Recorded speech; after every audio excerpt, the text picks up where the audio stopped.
So I would visit every funeral home, every morgue, hospitals, and take the donor, recover the eyes, sometimes full enucleations, which is the entire eye.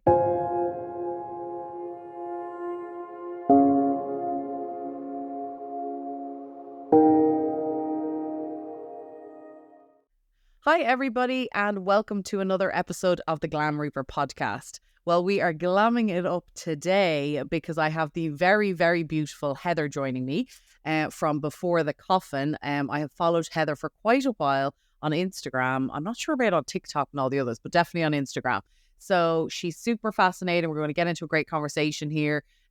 She does all sorts of things and she's going to tell us all about it. But she's just definitely for somebody who's new to the business. I think a lot of non-funeral people follow her. And it's just, she gives really nice and interesting insights into the business. Also, she visits some great haunted areas in the US, which always has me fascinated. And she's just glamorous to a T. I mean, I really should just donate the Glam Reaper title to her because I really don't feel like it suits me. But anyway, without further ado, let's welcome Heather. Hi, Heather. Hello. Thank you for that intro. A little bit wild, a little bit all over the place, but it's true. You're like definitely the Glam Reaper more so. Thank you. We're going to have to live up to the hype. Yeah. Well, I'm loving this purple streak. This is very cool. Thank you. It's a new addition. When you don't see the sun often and you're in the prep room, no one really cares about what color your hair is. Always a bonus. So tell us, so you're a mortician, and where exactly are you in? You're in the US, because we do have people from Ireland, England. Obviously, that's where I'm from. Well, I'm from Ireland. So we have people from all over the world that tune in, but you're in the United States, but whereabouts? You were just saying you've just moved. Yeah, so I was a mortician in Pittsburgh, and I just recently moved to Seattle. I spent a few years there, and now in a series of unfortunate events, I ended up in Michigan, but I am actually loving it now. Okay. It worked out. Very cool. Well, I've never been to Pittsburgh or Seattle. Not going to lie, Pittsburgh not on my to-do list, but Seattle definitely is. I believe the climate is very Irish-like, as in a lot of rain. So I think I'll acclimatise there really well. But it's definitely on a list to go to. And one of my best friends is from Michigan. So tell us, or if you want to share why you moved to those particular states, or was there a story, or if you don't want to share, that's okay too. I have a habit of sharing too much on the internet, so a lot of people know anyways what happened to me. I actually knew another mortician. We were both in school around the same time. I knew him for about 10 years, and I found myself in Seattle, and I found myself single in Seattle. Not sleepless in Seattle, but Single in two different. I honestly watched that movie, but the single in Seattle were probably first.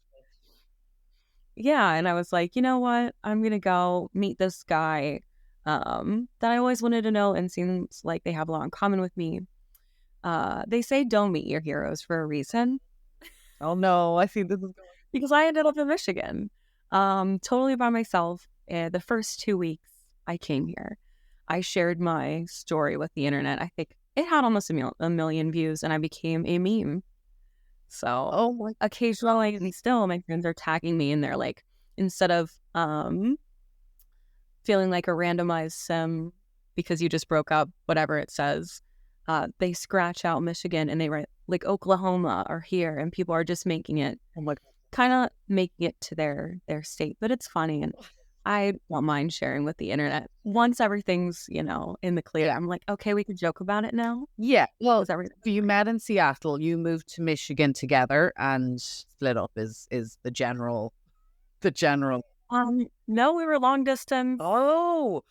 Doing like a flying back and forth thing. I never really knew a lot about him. I actually never did a story time about this. So, I mean, I'm single. Well, here's the thing. I can tell you right now, because I know who some of my listeners are. They're going to be here for this tea because, which is so funny because it's spill the tea apparently. But I always used to say it was spill the beans in Ireland. I don't know, but apparently it's tea now. Anyway, so it's the tea. Okay, well we'll spill the tea. So, because I'm single and in the business, and I think it's a very interesting space to be single in. And I know a lot of people who follow me, especially there's a lot of female morticians in Ireland. I only met a load of them when I was home there last month. So if you want to share, you're more than welcome. But yeah, it was just one of those crazy things, a long distance, like internet project, talk forever. He lived in Michigan, and when I lived in Pittsburgh, and when I worked at the mortuary school, when I went to the mortuary school, everything, we just like always kind of talked and stayed in contact, and we were friends. We were like, one day we're going to be together, this kind of like spooky romantic thing. Yeah, I came here, and we'll call him John Doe because it's on brand. Well, John only told me what he wanted me to know for the past 10 years. So like I come there and I have all my things, and the first week it's kind of like, surprise, I'm a total slob. This trash can is like filled to the brim of these like really dark beers, and I'm like, John, I talk to you every day. When are you drinking all these beers? It was just a shocker. And all my friends were warning me. They were like, don't do it. Don't go. And I'm like, I wouldn't have done half the things I did with my life or my career had I not gone. Just one dude did it. So yeah, we're spontaneous out here, and well, I was. Hello, Irish living in New York. I moved here on my own. I'm setting up a funeral. Bye. Yeah, so it was just a disaster scenario, and it was so kind of a catfish, I guess. That's it. Like that's I feel like I'm not cool. I never know what any of these things are anymore, but kind of like that. So you had this idea of who this person was, and then it was not. Man, they were totally not. So yeah, it was pretty crazy. But you decided to stay in Michigan then? Yeah, I decided to stay. I got another job. I was doing eye recovery. So I was doing cornea removal for transplants for surgeries.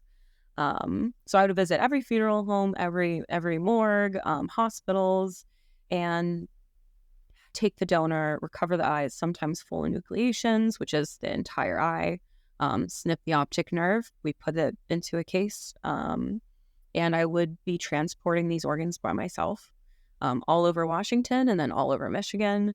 And I always have some type of random death job that has kind of swept me off my feet. Yeah.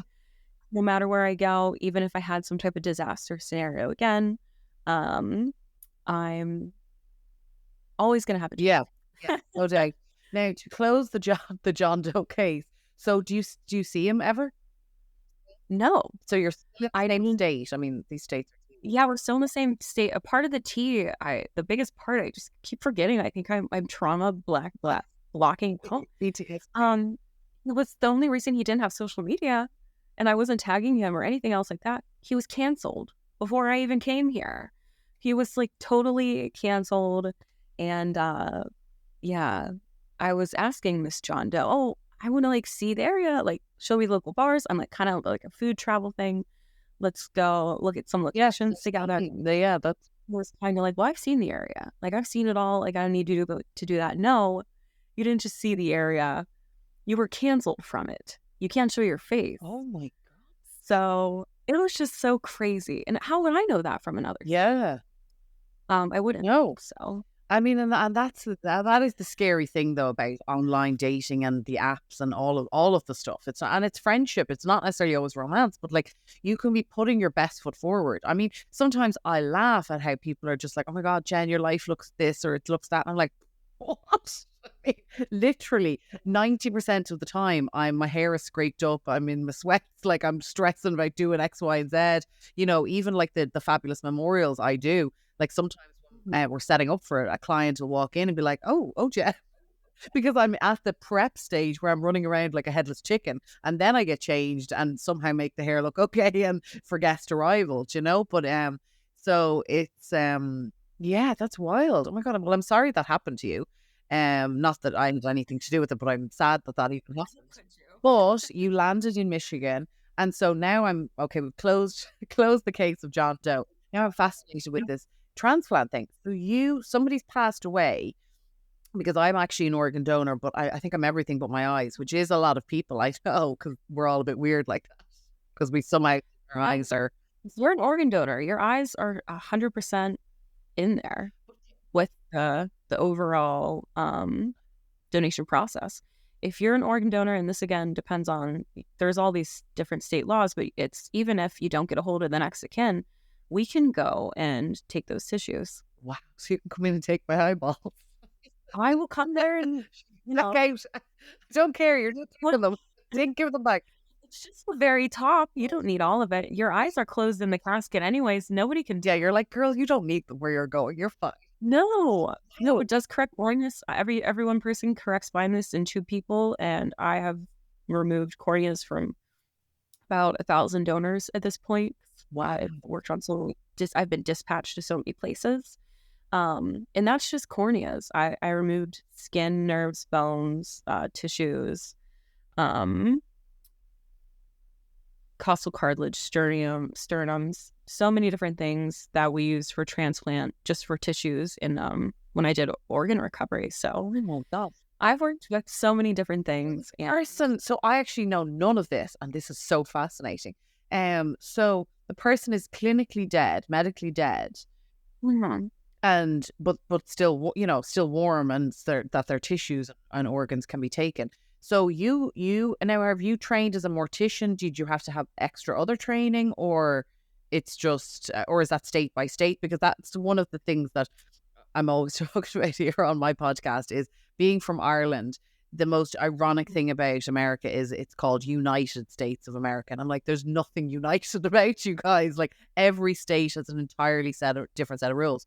So if you can tell me, like what extra training you got, or to be taking people's eyeballs.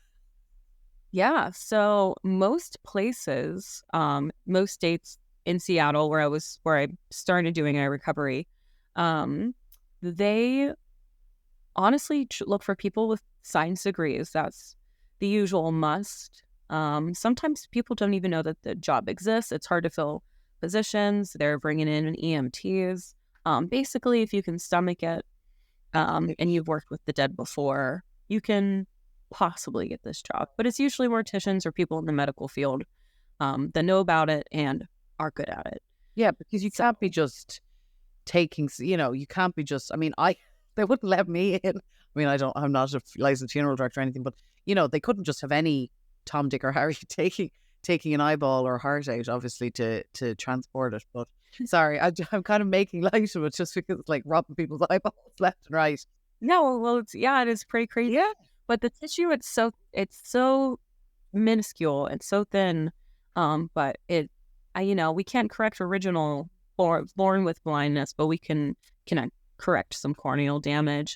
It's amazing. So 1,000 transplants you've helped with.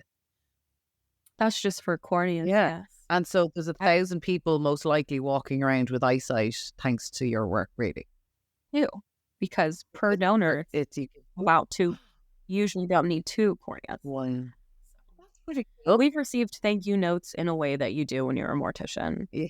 And then they'll usually forward it to who did the recovery, because they usually do like overall blank this company. Yeah. Thank you. That's pretty cool. You must sleep well at night knowing that. I do. That's amazing. Especially if I'm ever feeling down, I kind of feel like I'm a part of this greater. Yeah. Well, because even if I'm not a lot of morticians or funeral directors deal with, while they deal with living people, it's usually, it's usually like they're not part of a recovery or sort of an illness getting turned around. That's amazing. It's crazy what you could do with your degree in the mortuary field, especially because people think, and like the students, and they didn't really tell us we could do other things with it. They didn't really promote that when I was in mortuary school. So when I was at the Pittsburgh Institute of Mortuary Science, and when I was co-instructing the facial reconstruction class alongside the dean, the students would ask me what I do. And I said, I do organ recovery right now. And there's just so many different things that you could do with your degree. Yeah. And I don't understand why they don't necessarily tell them, or it feels like they don't want to tell them. And I'm like, hey, you would think that it would bring people in more, because they want to be able to do a bunch of different things. You could be a deputy coroner. You could work in autopsies. You could do organ and tissue recovery. You could just be a mortician. But I don't know if that maybe would inspire them to try out different training courses. But for me, I was always like, hey, you can do this, this, and this. And I definitely think gatekeep a career. Yeah, I definitely think so. I mean, I've gotten into arguments, very light arguments, discussions really with some people where, because I would have liked to have licensed as a funeral director. I just, embalming and sort of the physical stuff is not really for me. But the arrangements with families and stuff, like, I do think there is it attracts, the industry attracts different type of people. There's people, and then there's people who are more into the physical and the science part of it. And I think having, in certain states, having it being all in one course that allows you to be licensed, I think there should be different licenses. That's just my, but we won't get into it. I agree. I agree. But to know, like, I never knew no clue that was something that was possible. And not to be, again, a bit ignorant, and I hope I'm not the only person who's ignorant, even if I'm working in the space, but to even, I guess I never even thought that anybody other than a doctor or a surgeon would do something like that, really. And I guess that's a little bit Hollywood, the medical shows I've seen, it's usually the drama and stuff. So yeah, that's wild. Wow. And so is that what you're doing currently? So I actually just started a new position as a anatomic aide. So I'm doing autopsies. It's just me, one other person at a hospital. It is our office. And yeah, we're doing autopsies now. So I get to learn the brain saw, which I've never used. And I get to see actually the brain removal, a lot of other things like that. When I used to get cases and I would have to just clamp the internal carotids. I never actually saw it done, or I love learning new things. So when I'm doing fun, I love that. I've never worked for a hospital. There's other things you could do after putting in a certain amount of time in a hospital. They're like, oh, well, you can have this accreditation and things like that. And it's like, okay, well, I need that too. Yeah. Well, that's what I feel like that's what you need in general. But I do think the funeral space or death space needs more people who are eager to learn different things and share that knowledge then across the board. I have somebody who only reached out to me very recently who was looking for somebody who was in the autopsy world. So I'm going to connect you with him straight away after this, because I was like, oh God, it was the first time I kind of was like, wait, who do I know? What's the, and you're thinking through your little black book of people in the death space. That's super interesting. Now, do you think, Heather, you're going to stay in Michigan? Do you think this was in some way the universe working in mysterious ways and now you're happy? So I did meet someone else here. Well, I'm very happy ending. It is a happy end. I'm so lucky. He kind of said, it's like you picked me up along your way to your next adventure. We plan to leave here together. He spent his entire life here, and it's kind of like I stopped here on accident, found him, and I'm taking him with me. So we definitely want to go somewhere else. Right. And I definitely love the mortuary community. I love being a part of it, and I would like to return. So I don't know. Maybe I will go back to being a mortician. Maybe I'll be a coroner in another state. But I love just learning. I want to know everything. I don't want to just get the body and be like, hey, well, why did they do this? I want to be like, oh, I know because I did that. Yeah. Why did that?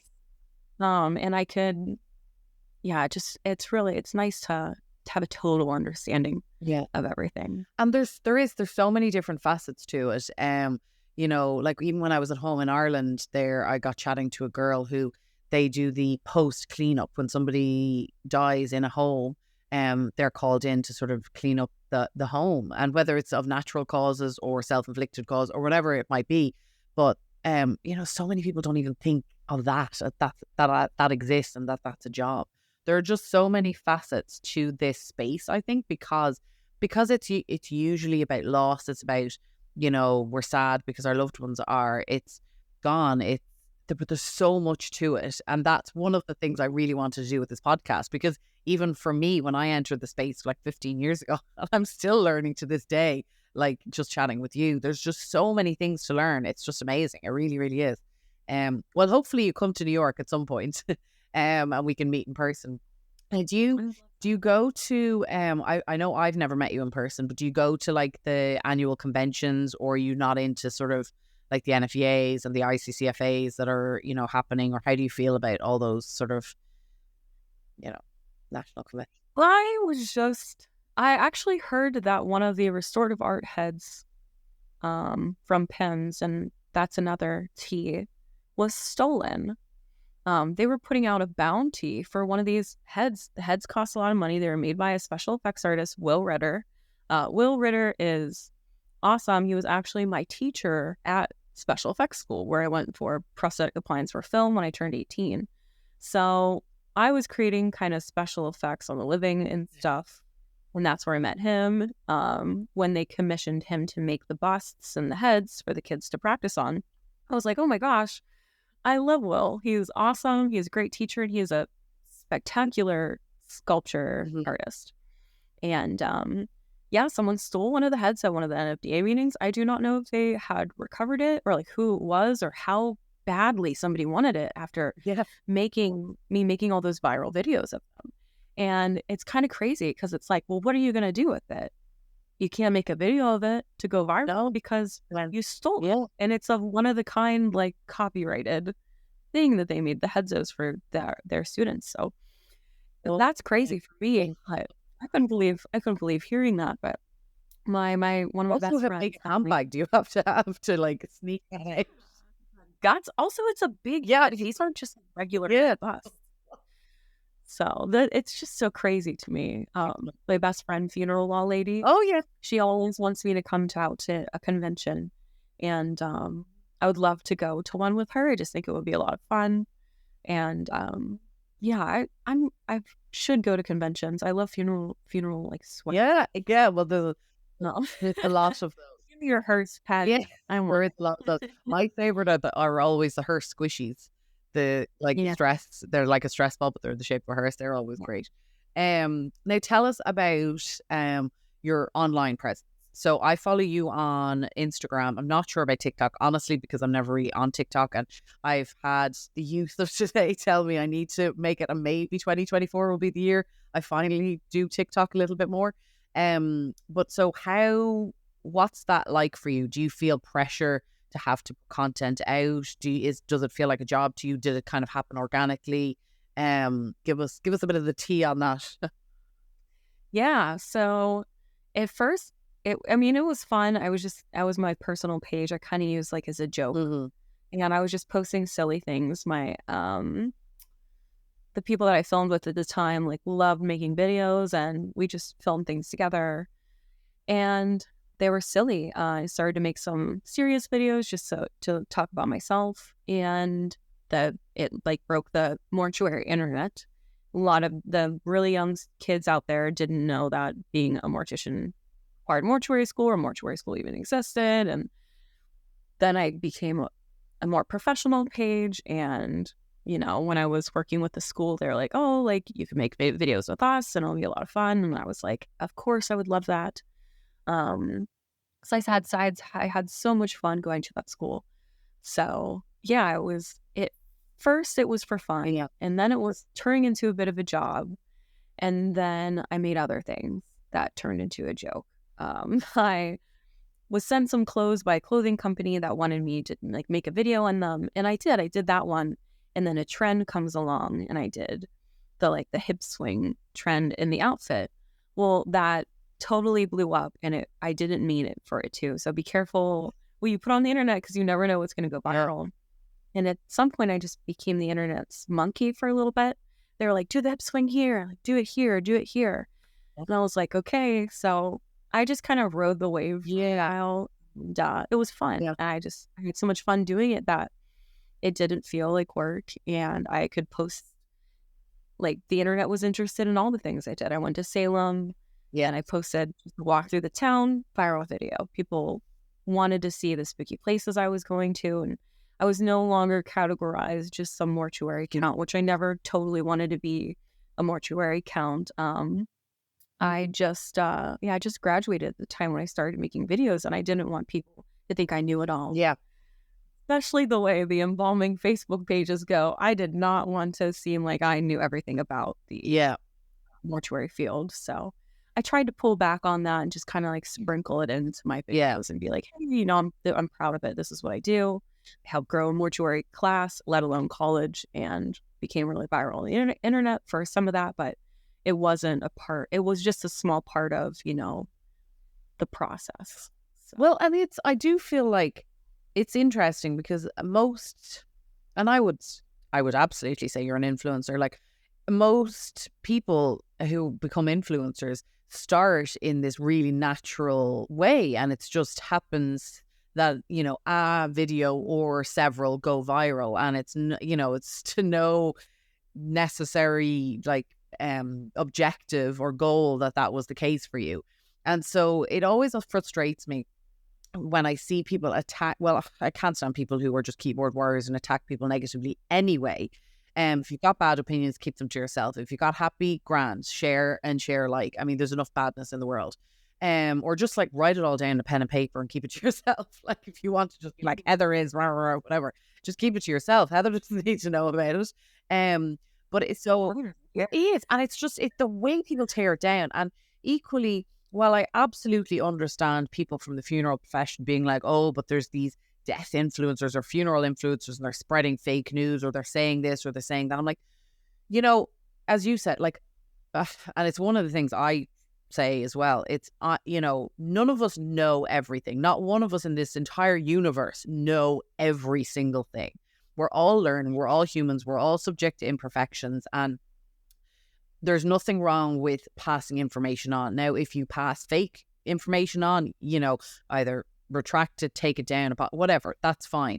But I just feel like, you know, attacking people for sharing their views, sharing their ideas and stuff, I just think it's like, I get it. You think you're better than her, or you don't think you're better than her, or, you know, but you never had the balls or whatever it is to put something out there. And like so many people follow you that I guarantee you are going to mortician school because of you and because of you putting it out there, that they feel comfortable with doing it and that they can ask you questions. I just feel like there's just so much judgment in the world and not enough encouragement. It just drives me nuts.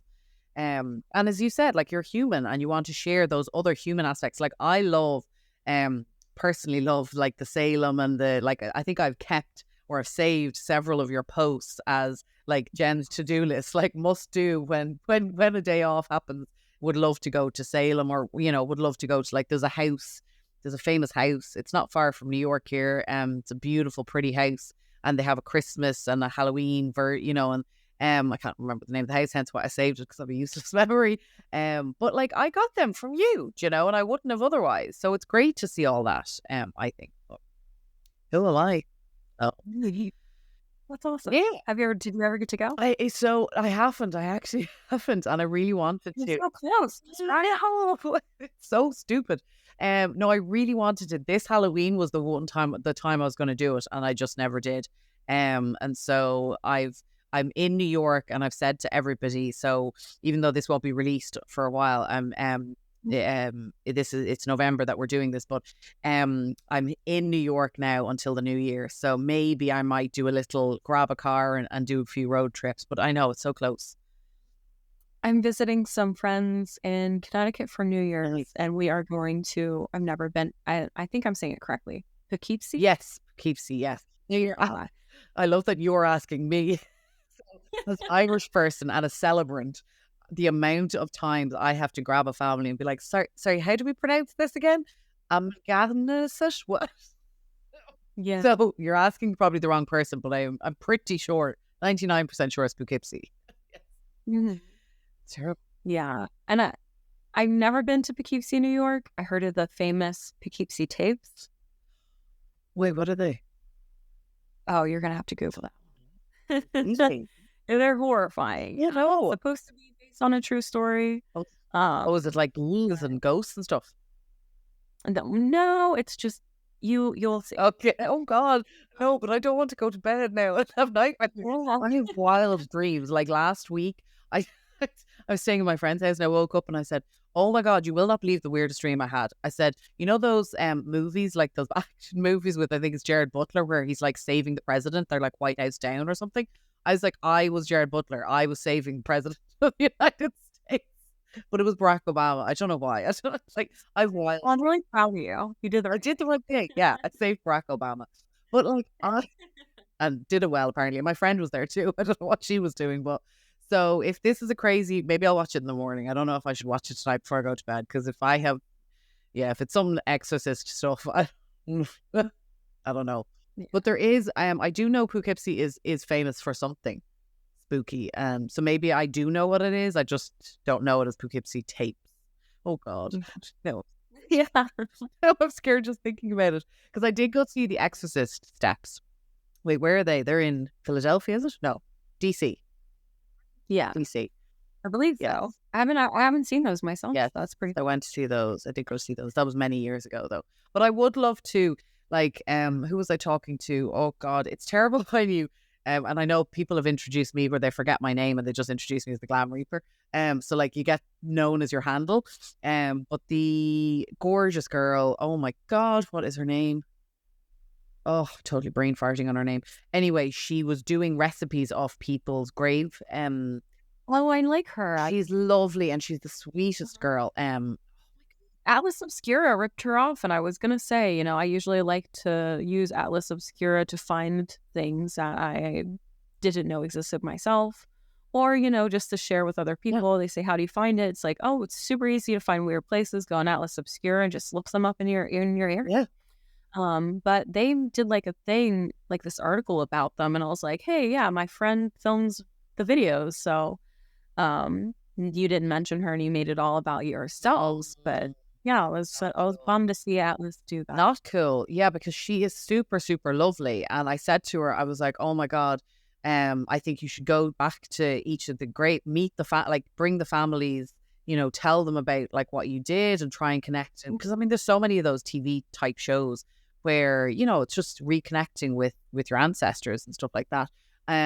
And then, but like, I would love to just take a year off to like visit all the spooky places in the US. I just think it'd be fascinating and like bring a TV crew because I just think it'd be just so fascinating. And I also think I'd be hilarious, like going to these places because it's just, I have the heebie-jeebies about anything. But yet I love to be like, I love that history. So it's like, I'm terrified, but you know, I'm like that idiot that's like terrified of heights, but will still jump out of a plane, you know? It's fun when you're scared easily for things like that. So yeah, I don't know. I don't know. Woo, God. What was I going to say? I actually had it. Sorry. I was about to say, I'm about to choke to death, but we shall have wine. Oh, yeah. grab the water, grab the wine. Well, Jesus turned the water into wine for a reason. Yeah. I actually had this great idea for a TV show that I think the cemeteries in Ireland are amazing because they're so much older. But I do think cemeteries over here have so much history as well. And it's such a huge country. So like, I love that she was doing all the cookies, but I would love to explore like the history of some of the people in the graveyards because there's so many interesting people buried and we have no clue about them. So sad. Yeah. So sad. But anyway, we digress. And listen, I could probably chat to you all night, but I've clearly got to go and Google Poughkeepsie tapes, as does everybody. Heather, it was an absolute pleasure to have you on. I'm sure we'll have you on again. I'd love to, we're going to have to get all the girls together because I've interviewed so many fabulous girls on this podcast that I feel like we need to get a gang together and just have maybe a general podcast or something. But good luck in Michigan. I hope to see you in New York soon. And wherever you go next, we'll be following. So you're at Before the Coffin. I also love that it's coffin. So in Ireland, even caskets, we would refer to them as coffins, and it's just because even though I know the different shapes, it's just what we call it. My followers told me that once, actually. Which? I thought the coolest fact. My followers told me that fact once, and I thought the coolest fact of all time. It fits all coffins off. Yeah, exactly. Like, yep, there we go. Yeah. And we even have a pub right beside a cemetery. It's called the Gravediggers Pub. You'll have to come to Ireland. Maybe that's what we need to do. I need to organise a tour for all the girls, mortician girls, to come to Ireland. Well, listen, good luck if you move again. We're very happy that it's a happy ending. Feck John Doe. We don't care about him anymore. Case we don't like him. Exactly. That's it. Feck off. Move along next. And And thank you so much for being on the Glam Reaper podcast. And we'll have everybody reach out. We'll put all your links in, whether it's you're listening on podcast or on YouTube. We'll have all the links and you can connect with Heather directly and ask her all the questions. Have a glamorous Thanksgiving. Thank you. And you too. Cheers.